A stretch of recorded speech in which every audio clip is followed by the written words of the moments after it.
What's going on, guys? Welcome to your 33rd Java tutorial where we're going to get into some organization of our little J-frame here because this just looks sloppy. Everything's, so horizontal and we want it to be vertical, at least these three elements. So that's what we're going to work with in today's tutorial, and just a little bit of organization within a certain panel. And the first thing that we're going to do is we're going to want to add some spacing to each one of those elements. So we're going to go down to our third panel because, again, the center panel is the one that we're working with. It has these three items: a label, a text area, and a text field. And those are the elements that we want to have some spacing with. So what we're going to do is we're going to create something called the GridBagConstraint. So basically the GridBagConstraint is going to be able to help us organize things. So we're just going to call this GridBagConstraint, GBC, and set this equal to new GridBagConstraint. So basically when your mom walks into your room and it's all dirty and there's like laundry everywhere and she's like, hey, you should probably clean this up, and you're like, Mom, quit being such a grid bag. And she's gonna be like, what? And you're like, yeah, never mind, I should probably clean my room. Anyways, so basically a GridBagConstraint is going to help us organize things, help us space it, help us lay it out in a grid system, which I'll show you guys in a second here. But first, what we want to do is we want to add some spacing to each one of these elements, such as the spacing at the top, bottom, left, and right. And so what we're going to do is we're going to refer to our GridBagConstraint that we just set up.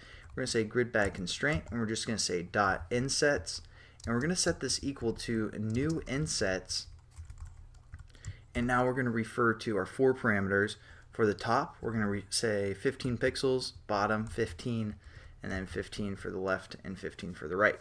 So now we're going to have some spacing for each one of our elements, but when we save this and run it, we don't notice a change. It's like, alright, why did I just type those two lines of code? Thanks for wasting my time, Travis.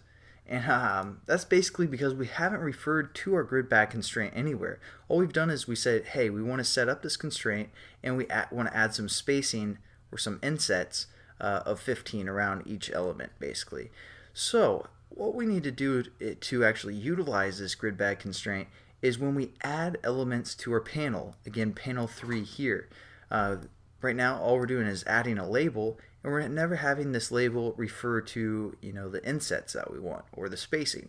So when we add this element to, again, our panel 3, we can do a comma and then also a GridBagConstraint. So we're just going to refer to that. And now we're going to have some spacing to this label element. That's going to take in the constraints that we have working with, and we're just going to copy and paste this for each one of our elements that we add, again, to our third panel, which is our center panel, as you can see down here. Now when we save this and run it, again, just to save you time, we aren't going to do anything, or it's not going to do anything. Because again, panel 3, he's just like, guys, I don't really care.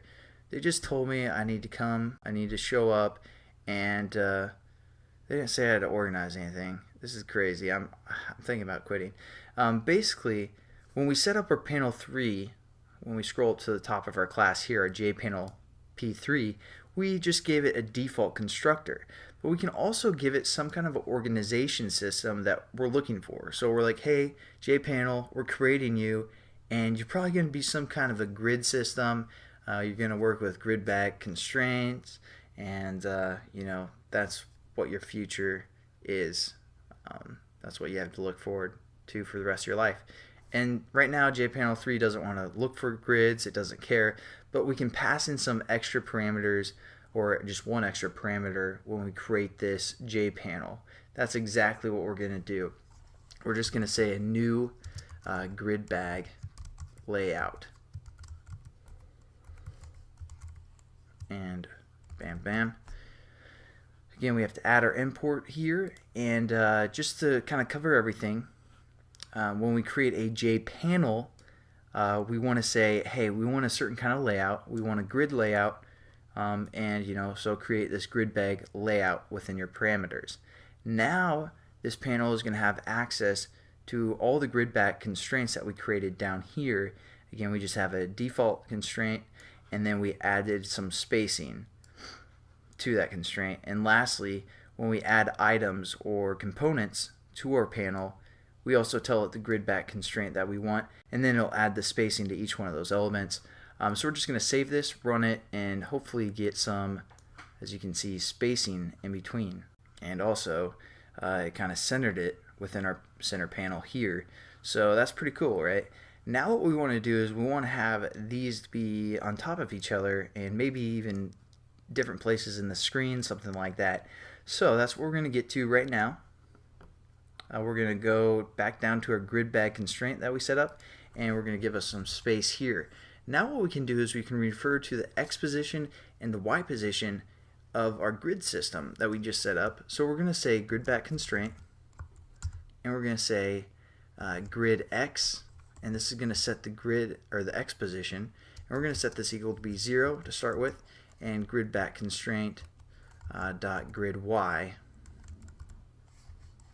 I'm going to set this equal to be 0 as well. And now what we're going to do, and now what's happening is it's having the position 0 0, and that's where it's going to add this label, because again we're referring to the GridBagConstraint that we have set up, and it's going to give it spacing and now the actual position 0 0. But that's going to apply to each one of these. So what we need to do is we need to change the grid position for our next element that we add. So I'm just going to copy and paste these two lines of code, the grid X and grid Y, paste them down there, and now what we're going to do is we're going to still want it to be in the same column pretty much. So our X value is going to be the same, but our Y value is going to be 1 now, and now it's going to be right above, and then we're just going to paste this again for our text field, and we're going to say like 2. And maybe just to show you guys, for example, we're going to change our X value to 1. Now when we save this and run it, let's see what we get. So here we go. We have some spacing in between each element. So again, when we add our label, this is position 0 in the X direction and 0 in the Y direction. And again, computers, when they work with X and Y directions, it'll start, or at least Java, it starts right here. X and Y start at 0, and then it goes, this is the plus Y value, and this is the plus X value. So here's 0 0, here's 0 1, and this text field is position 1 2. So again, you can mess around with that. Let's say we want to have the X on the same row as, or I'm sorry, let's say we want to have our text field on the same row as our label. So that's going to be the Y value of 0, and then let's say we want it kind of far away. We're going to say like a value of 5 in the X direction. Now we're going to save this and run it, see what happens. It's just right next to it, again with the spacing, because we don't have any other elements. If we place this text area right here, somewhere in there, it'll kind of change it up. So let's do that real quickly. Our text area, we have it in the X grid of 0. We want to change that to 2, something like that, and also our Y value to 0 here. So now when we save this and run it again, they're horizontally.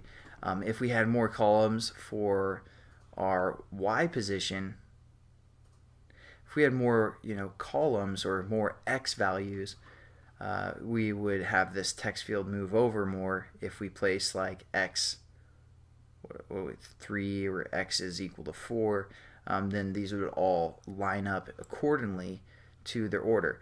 But that's a quick introduction to the grid layout, or the GridBag layout, and so hopefully that made some sense. I know it's kind of a lot of code, but pretty simple concept, hopefully.